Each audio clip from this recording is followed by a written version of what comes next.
Hello everyone, welcome to my first water 18 edition. শুরুটাই হয়েছিল patties biscuit আর দুধ চায়ের সাথে। দেন ব্রেকফাস্টে খেয়েছিলাম sweet corn chaat. After breakfast খেয়েছিলাম নাসিকের ফেমাস পেয়ারা, খেতে বেশ ভালো। এরপর লাঞ্চে খেলাম প্রথমেই ফ্ল্যাক্সিড, এটা ড্রাই রোস্ট করে গুঁড়ো করা, একটু সর্ষের তেল আর লবণ দিয়ে খেতে কিন্তু বেশ ভালো লাগে। এরপরেই ছিল লাউ দিয়ে বানানো অড়হরের ডাল। নামানোর আগে একটু ঘি দেওয়া হয়েছিল, তাতেই স্বাদটা বেড়ে যেন দ্বিগুণ হয়ে গেছিল। আর এর সাথে ছিল পেঁয়াজ কাঁচা লঙ্কা দিয়ে মাখা আলু সেদ্ধ আর লাউয়ের খোসা ভাজা। আহা, এ স্বাদের সত্যিই কোনো তুলনা হয় না। যারা এখনও লাউ দিয়ে অড়হর ডাল ট্রাই করনি তারা অবশ্যই একবার ট্রাই করবে, আশা করি খুব ভালো লাগবে।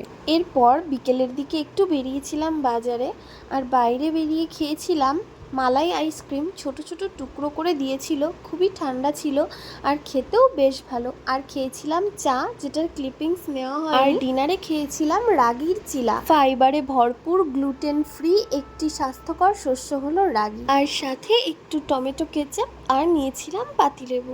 এই দিনের মতো খাওয়া দাওয়া এখানেই শেষ করলাম। See you in the next shot. Okay, by.